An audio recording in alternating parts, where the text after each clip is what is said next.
You're listening to Snyder & Associates podcast series, a civil engineering, planning, and design firm focused on thinking beyond engineering to improve quality of life within the communities we serve. This episode's hosts are Jeff Walters and Nichoel Church. Let's talk about funding. There's a lot of opportunities for funding. Ultimately, if you are a city, you have bonding capacities and you have buy-in with the community. But there are lots of different funding assistance that both the public and private can access. Not only is it important to know who has control of your dam so you can acquire or apply for the appropriate funding, it also helps with the process of removal. It helps with permitting.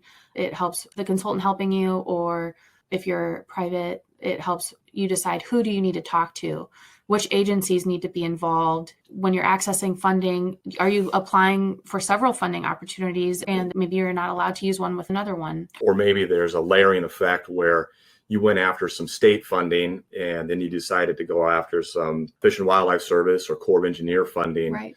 And the state process is relatively straightforward and they have their purview and they know how they want to use those funds to remove the dam. But that federal agency may add one or more layers of red tape. That's right. You may have to go through the NEPA process.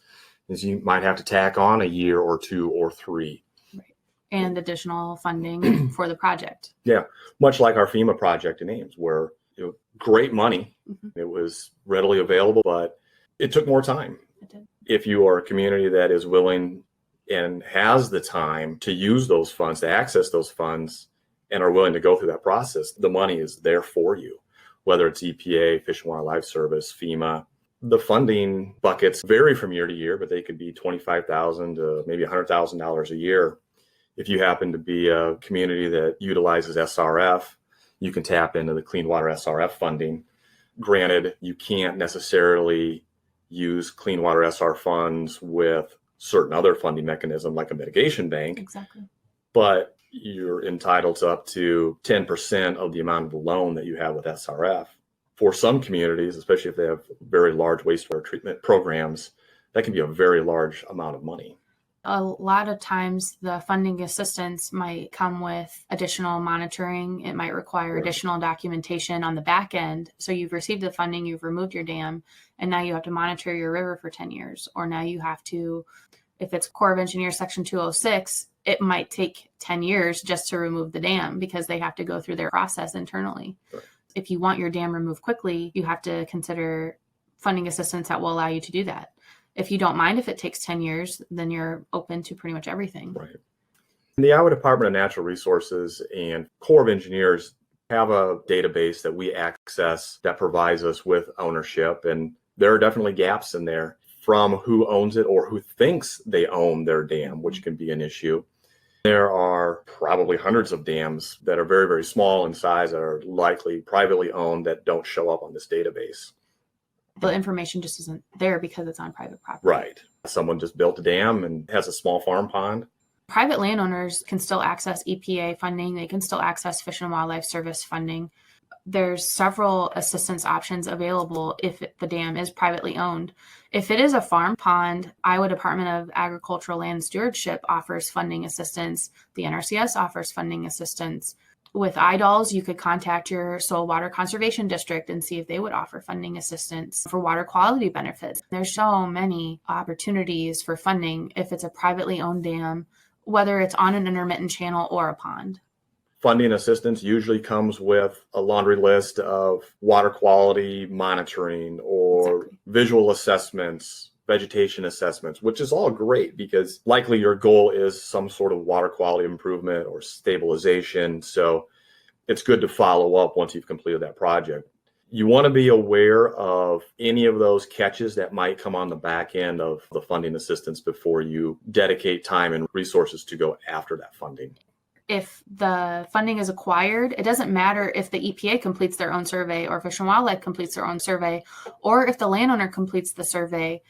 It should be listed with the funding assistance who is going to be completing the documentation and how often, if it's annual, biannual, If the private landowner can complete it, if EPA wants to complete their own or hire a consultant, that would all be laid out so you would know what is expected with acquiring that funding.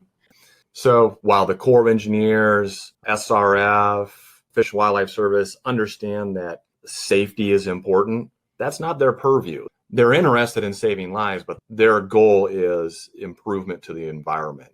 We want to help craft that information so that when we can submit applications on the city or municipality's behalf, or private landowner for that matter, the answers and the information we provide to a specific regulatory agency is geared to what they are looking for. It's true. It really helps to understand the agency's perspective. Why are they offering this funding assistance? What do they get from it? The state and the federal government just doesn't have funding to give out for saving lives. If that was the number one reason that funding was available for, everyone would apply for it, because we know that that's a benefit of removing a dam. But the EPA, they want to collect the data. They want to have an understanding of the benefit from removing the dam from an environmental water quality perspective. Corps of Engineers would require stabilization monitoring. Fish and Wildlife Service have habitat surveys and fishing surveys completed by the DNR. They might require a consultant to do that survey. It really just depends on the funding assistance, and we would help you describe to whoever we're asking money from why we are requesting it and how this would benefit them. It's very important. The money is very competitive, and it's competitive not only because a lot of people are applying for it, but those funding pots vary from year to year. At the state level with the Iowa Department of Natural Resources, they're allocated different amounts of money each year for lowhead modification and removals. They also have a couple other programs, but there is an application process and an approval process and a selection process. It can be very, very competitive. Not only is it competitive, but funding is always limited. Annually, when the fiscal year budgets come out, we are on top of those grant or funding assistance opportunities for our projects. But we have to know that the projects are there. We don't keep tabs on funding assistance if we don't have a project. Right. We're very interested in talking to the agencies. We have several employees go out to DC every year and lobby for additional funding. It's very important for us and our clients to get the maximum amount of benefit and assistance that they can. We are willing to go above and beyond for our clients. It's just we have to know that that project is there. It's great to get in early so that we can understand why you want to remove or modify a dam. Those whys really play a role in funding assistance. In terms of timing for applications, they vary throughout the year. There's a January 1, a March 1, September 1 deadline for a lot of this funding. If you are an SRF user, you've probably gone through that process. You probably have stars on your calendar knowing exactly when those applications are due. There's also a process that we have to consider for design. If we're aware of a project today, we wouldn't necessarily go after funding tomorrow because we wouldn't know what our design process would be. That takes time. If we were aware of a project today and we figured out what the client wanted and what they were interested for removal, then we would be aware of our options and our ranges, because we wouldn't want to fill out an application for funding that we couldn't use. Right. So we would definitely want to work through the design process a little bit and then apply for the funding. And fiscal years are annual, which is great. Right. So even if we miss the deadline on one, there's always another opportunity for something else or to reapply a year from that date. Right. And we did that with Clean Water SRF projects where we were looking for certain benefits, and SRF said, let's apply. Again, we can reorganize the money for you for dam removal projects, but let's make sure we have a good emphasis on water quality. Exactly. Because that is a requirement of the state revolving fund use of that money. Funding is very important because without the dollars, you're not removing that dam. Full removal is always the most expensive option, because you are completely removing all of that concrete. You are completely removing and stabilizing the channel bed, the stream bed. You have to consider the channel profile. If you're not at bedrock, you don't want a significant scour pull downstream. You also don't want head cutting upstream. There's several factors that you have to consider with a full removal. There's also several factors you have to consider with a modification. For larger dams, it will always be more expensive to completely remove a dam, but sometimes modification is just not an option. Right. We go through a benefit cost analysis Exactly. when we look at the dam itself and the up and downstream benefits and repercussions of that removal. Exactly.